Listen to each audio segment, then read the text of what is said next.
Blasphemous 2. Damn, I like this game. I really like this game. It's a good damn game. If you play the first one or you are a veteran of the Metroidvania genre, this is a must, and I repeat, must buy. Blasphemous 2 did what I hope Silkstorm does for Hollow Knight. Improve and expand on everything that the first game did. Hey, definitely not a box here. We're going to talk about Blasphemous 2 and how great it is. Please note that the game isn't perfect. Some people don't like some aspects, some people don't like some presentation choices, but in general, we can all agree that this is a really damn good game. By the way, screw the miracle. The Game Kitchen did not let us down, not in the slightest. Before we start with the video, I need to let you know, a spoiler warning. I will tell you most, if not all, the important bits of this game. I am not a lore channel, so I won't get it all correct, but it'll be general gist of what's really going on. Blasphemous 2 takes about 1,000 years after the first game, after the DLC of the first game, where we die, and then we see a baby. Oh, a man?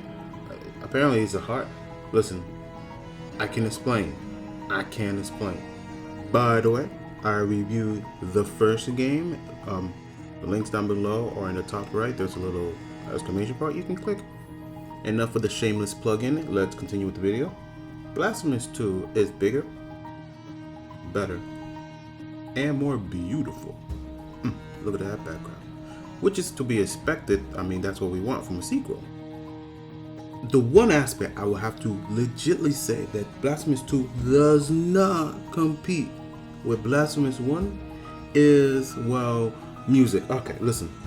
This is not saying that the music in Blasphemous 2 is subpar or bad. No.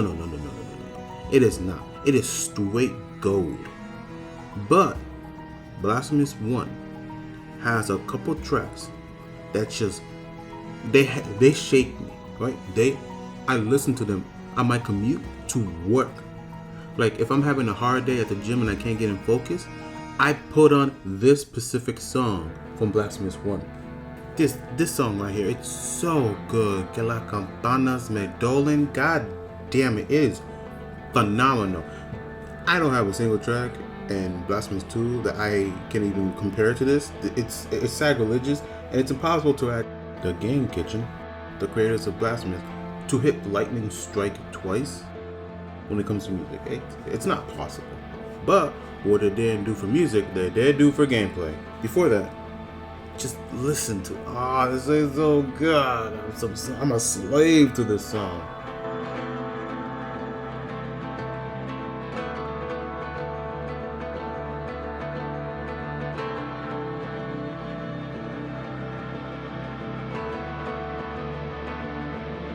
Not gonna lie, at some point of the game, I just killed the music and put this to play in the background while playing. It just feels so good. Okay, let's talk about gameplay.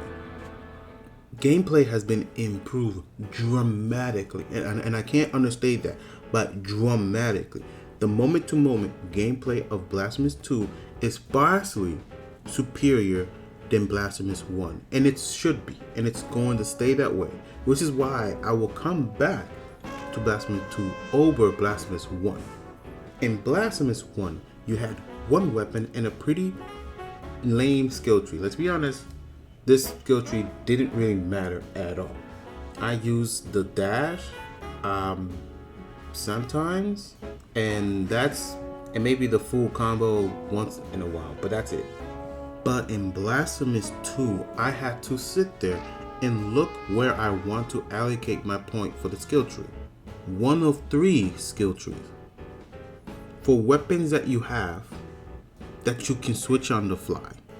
I am not the only person that felt that the combat in Blasphemous 1 was just too by the book. You know, like you jump, slash, dodge, jump, slash, do your combo, and then shoot a spell on occasion. Not that it was bad, it was a solid format, but it just went on like that for the rest of the game.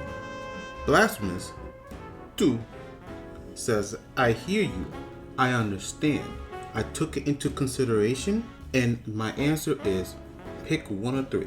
Not only that, as you progress through the game, you will have all three. This is exactly what we wanted, and we got it. The creators of Blasphemous, you get mega thumbs up. Let's explain the three options. You get the slow and heavy mace weapon known as the Veredicto. I butchered that. I'm gonna butcher all three of these names, by the way. Next we have the fast and low damage Cimiento y Centella. And lastly we have the spiritual successor to the original weapon in Blasphemous 1, the Mea Culpa, known as Ruego al Alba. Besides how you deal damage and how fast you deal damage, each weapon have their own legit flavor to spice them up a little more. Let's take the mace. You can set this bastard on fire. It's pretty good. And later, if you know what you're doing, you can put that poison on it as well. It's also massively OP, let's not talk about it. The rapier themselves are quite honestly the most useful weapons when it comes to traversal. If possible, I believe that speedrunners will want to use this to destroy the game, if possible. I don't know if it's that broken yet, time will tell, but it seems really good. That being said, I think it's a bit bugged sometimes. When you parry and do a counter, it doesn't really go through or hit the enemy, which does lead you to a free hit or just a waste of a parry. Though lightning is pretty cool, and it gets a lot of mana back. So if you want to use a lot of prayers, this is the weapon for you. Prayers are this game's form of spells and special moves. And lastly, El Lago de Arma, or the Mea Culpa, whatever you want to call it, it's really damn good. It's fantastic. Honestly, there's not a lot I would change from this weapon. I love the fact that it now lifesteals. Sure, in Blasphemous fashion, it costs you some of your HP to activate this state, but it's so worth it. It is so worth it. Yes, each one of these weapons has their own skill tree, and they're all worth investing into. You won't have enough to upgrade them all by the end of the game, but just pick which one you like and you'll be fine. Not only are the weapons used to great effect when it comes to combat, but it's also used amazingly when it comes to, well, traversal. As you can see, I walk up to this bell, slap it a couple times. I always slap it a couple times. It gives me a little more room for error. And then I have platforms I have to jump through. Obviously it's timed, but you'll make it. You will make it. Same thing with the rapier, though different enough for it to be really good. First, let's just be honest. You see this mirror, you slap it, and this is so cool. I love this. Honestly, the animation here is phenomenal. I love the sprite work in this small transaction, and when it's chained back to back to back, it's awesome. One of my favorite parts of the game, when I just get to do this back to back. Lastly, we have, it's a key. It's not used much for traversal. You're not getting to places. You're just opening places with this sword. So you jump, you slam, you break down these branches. That's it. I mean, there are people in them, but we're not talking about that. It's a key. Literally, it's a key for a door. Meet the condition, which is enough height, and you can break them through it. It's fine. It's cool. Now, that's fantastic, and I love it. There are two things I want to talk about when it comes to weapons in generality. One is a tip, which is to those who play Blasphemous 1, if you want a different feeling game from Blasphemous 1, then pick the mace. Sole purpose I say this is that when I started playing Blasphemous 2, I wanted a completely different feeling weapon or combat style to the original. Now, if you want a faster weapon, pick the rapiers. If you want something similar to ease you into Blasphemous 2, just pick the sword. Honestly, all three weapons work, but I just wanted a shake up since I'm already used to a 3-hit combo of the Mea Culpa, and this is what that is. A small critique of the weapon system here, I find it a bit odd that we have two blade weapons, even though they're different. Even if they are different. Sure, this is a rapier, and this is what you would call a scimitar or close to one. No, my bad, it's called a sickle blade or a sickle sword, whatever. Egyptians used it a lot, it's cool. But they're both still swords. I was thinking hopefully we can get a spear, something different, just saying. Instead of a parry or a block being shared by two weapons, honestly, and one not working half the time. I won't say half the time, that's hyperbolic for me, but still, it doesn't work enough for me to not want to use it as an option, plus the low damage it gives already is, you know what I'm saying? In hindsight, it would have been awesome if the lightning element was given to a spear, That way we can throw lightning spears because that's just cool, and we wouldn't have an overlap of two weapons having a counter stance. Equipment in this game has also found a nice revamp. Instead of just having Rosario beads that you equip and forget about and just do slight alterations, now that system is more clear in what actually gives you buff or not. I don't have to guess what I need to acquire some kind of defense or a buff. I don't.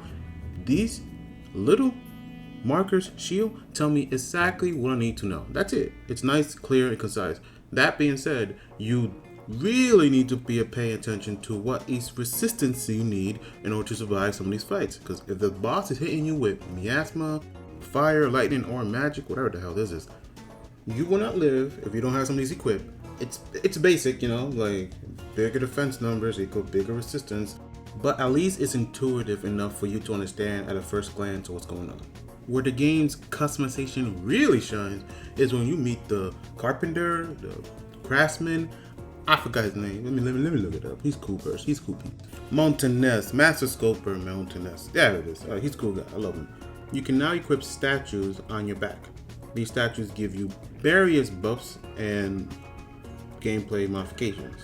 With Mountainous, you can increase how much you can have up to a total of 8, and more importantly, depending on the pairs you got, because you can have 4 different pairs, these are powerful and will shape the way you play the game, or at least move through it. By the way, if you have these 4s in these exact locations, and then you just take a right at the cages of birds, when the doors open, you will be able to get the thicker ending. I need to look it up, and I'm sure you're gonna need to look it up. Here you go.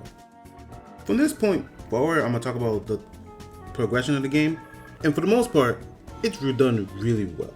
The unlocks are done really well. Like the first 3/4 areas, we'll get more into that in a bit, are very well handled in this game. Blasphemous 2 does a good job of telling you need something to come back to. Now, most Metroidvanias have this innately built into them. You see something out of reach? Alright, you gotta come back. This is really well done within the first 3 areas.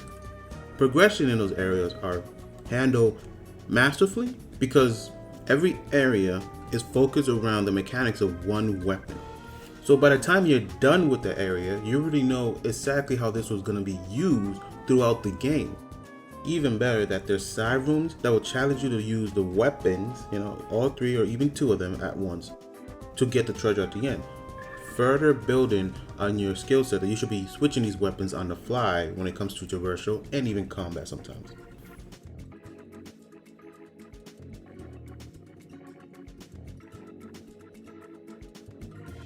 I hear a complaint that some people want enemies to be taken down by certain type of weapon, and my only argument against that is if you play, I don't know, the Batman Arkham series, you will know that once you have an enemy that goes down a certain way, in a certain manner, that's all you ever do to them. So that's not really much of a combat expression. It's just like, hey, slide, jump, take off the shield, take off the gun, and continue beating them up. That's not really what I would like to see in this game.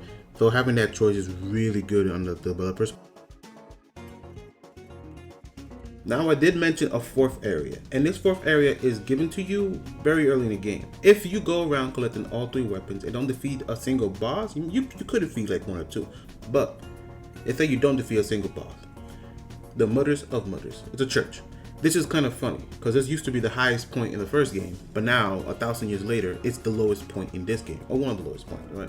If you clear this area, right, as one of the first 2, maybe even the first area in the game, right, the first place you go in the game, you can get double jump early on, and that's amazing. That's a choice. Now, don't get me wrong, this place is hard early levels.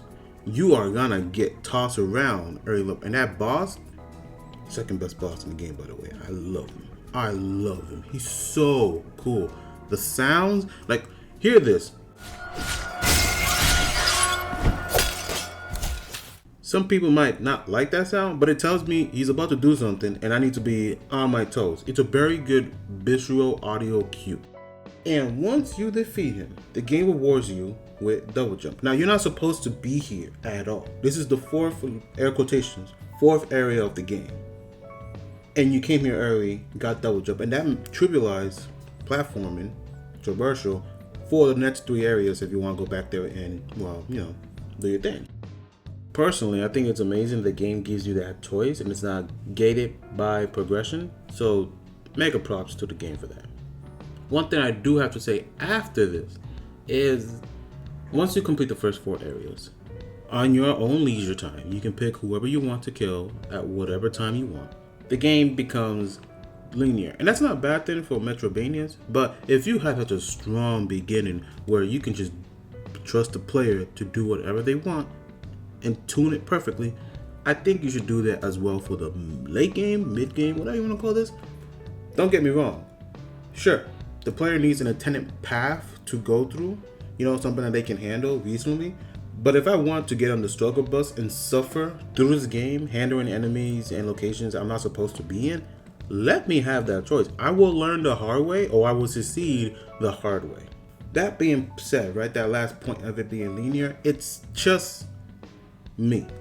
Well, it could be other people as well, but it's just a nitpick, and I'm just saying how for what it is. It's still handled pretty well. It still looks fantastic.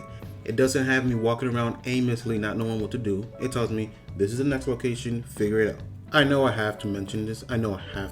But some people are mad there isn't enough executions or takedowns in this game like there was in the first one. And I do understand why that is. I also would like them to be more execution, because that does help to add flavor to the game, its own sense of style. But let's do the math real quick, okay? In Blasphemous 1, there's about 40 different types of enemies. Sure, we got recolors, but nonetheless, 40 different types of enemies. We have executions for most of them. I would say a good 35 unique executions per enemy type. In Blasphemous 2, we got 3 types of weapons. Cool, fine, great, we love it. And 65 enemy types. There is no way I'm going to ask the Game Kitchen to make at least 50 unique execution per weapon. That is just too much for every enemy. That's just a lot of work. Now, would have been great, would have been fantastic, would have been awesome. Absolutely. Would it get praised for doing the little extra work? Absolutely. Is that a lot of work for just the same killing the enemies? Yes. So I understand why there's limited executions, and I'm really okay they went this route. That's a lot of work. But if they did, I swear to God, it would have been like watching an episode of 1,000 Ways to Die. One other thing I want to address is people don't really like the presentation, but they agree it's good. Take this image of the penitent one and this image of the penitent one in the second game. One is clean, the other is a little rough around the edges, and that just shows the brutality of Custodia of the first game. Like, that's the tone the game sets out to convey. Now, the second game doesn't really do that with these clean looking backgrounds and animation. Fantastic. We agree that this looks great. We just don't know if it suits the game.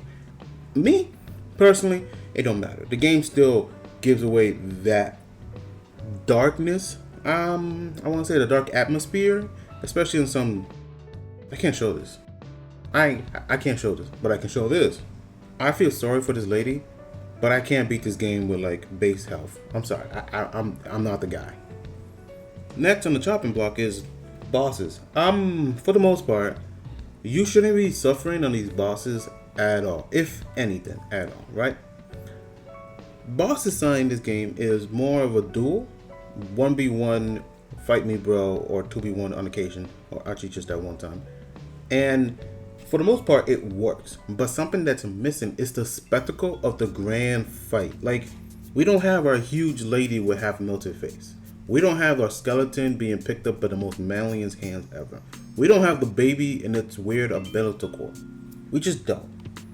Believe it or not, in the first game, those fights did a lot to sell the power of the miracle. Because all these monstrosity only came about the miracle. But now, in the second game, I'm always fighting someone near my size with some elemental powers. That's not that grand. It really ain't. Taking the Lady of the Golden Visage, this is a good grand fight. Like, this is a good fight, right? Sure, it's simple, but you will still die if you're not paying attention, and for the most part, you're just dodging projectile and hitting the weak point. But it's still a good fight. And Blasphemous 2, Personally, I only count 3 fights that are really good, right? 4 if I count the double, which is just this one. Like, it's okay. It's nice, but it's okay. I died a couple times to it, so I'll give it its props. But for me, it's the first penitent, otherwise known as Daddy. Listen, he will beat you because you misbehave. He will beat you because you took too long to get there. Like, you've earned that ass whooping. Secondly, being this grinder dude, oh my god, he's so good. He is so good. And third is the elevator shaft, because it's just a good fight. This is the one that took the theme and actually runs with it. It's a pretty decent fight. I love it. But other than that, not much fights are memorable, if any at all, in Blasphemous 2. Blasphemous 1 did not have that problem. Sure, they were easy, but I remember them clear as day. Before we end this topic, I want to talk a little bit on Dad. Yeah, he will kick your teeth in. He will beat you senselessly. Quick complaint. Can we skip the first section, the first phase? Like, that is not a fight. That's not a fight. I don't care about this phase. I've beaten it 12 times. 32 times. Let me get over this and fight him when he's really trying to kill me. Because that's all I need. That's the practice I need. That being said, fellas, ladies, dudes, my guys, it ain't that bad. Once you learn to fight, it ain't that bad. It's as much as a struggle as when you're fighting Crescenta. That being said, the reason why it's really hard is because you don't have time to learn his moveset. And more importantly, Blasphemous 2 does not prepare you for this level of combat. Most of the game is a cakewalk. In fact, after the first 4 bosses, not a single boss will challenge you. Not a single one. Like, the last stretch of the game, nothing brings you up to this level of combat that the first penitent, aka Daddy, demands of you. It's a difficulty spike, but at this point you're too invested in the game to stop. So get over it, fight him. He is killable. If you're having a hell of a hard time on him and you just want to get it over with, here's my super secret tip. Please skip to this time code if you do not want to know. Alright, this will ruin the fight for you entirely. Alright, you got about 5 seconds.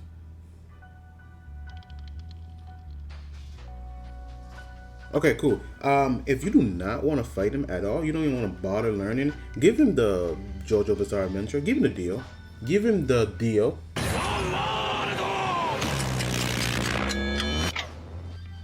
Yeah, it is that easy. It's broken. I don't recommend you do this. I did it, didn't like it. I had to go back and fight him again. Took me an hour and a half. Like, yes, I sucked. I'm sorry. He's Dad. Dad gives you the beat down. But you could skip it this way. My only tip here, that's it. Haha, for those of you that skipped, you got lucky. I did the whole YouTube stuff where the acts were like subs and stuff. It was just some annoying stuff. It's not even a good joke. It's not even a good joke. I'm sorry. Lastly, this is the last thing I'm gonna talk about. It's gonna be the end of the game. The video ain't gonna be long after this, so if you want to leave now, by all means. You now know what I said. The game is pretty good. It's a 9 out of 10, 10 out of 10. One of those numbers, pick one. It's still good. It's still fantastic. But talking about the ending, I have no problem with the boss is easy. For some reason, Blasphemous final boss, both of them are easy, and I'm okay with this. If it's a trend that has to happen, it's a trend that has to happen.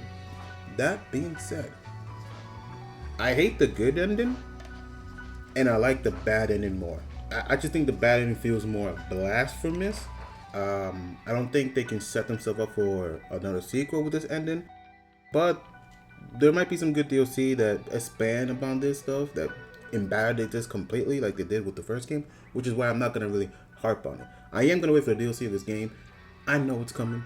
I know it's going to be great, and I know I'm going to talk about it when it comes out. So, Blasphemous 2 is a great sequel, does everything right, and expands on everything that's there. There might be some parts I nitpick, but that's just because there isn't much negative to talk about. You have to nitpick if you want to find something that you don't like about it. But there's too much good in this game not to give it a 9 out of 10. Shoot, if you want to say it's a 10 out of 10, I will believe you. I wouldn't even argue that fact. And for me, it's a 9 out of 10. And I like this game a lot. Fantastic work. I am a fan for life now. And I hope whatever they do whether it be another DLC or another game that I get a free copy. I want to give you guys that early review, you know what I'm saying? Like, the day I get that, you know, I think I would have made it as a YouTuber. Anyways, this has been Definitely Not About. I'll catch you on the next one, and have a good one.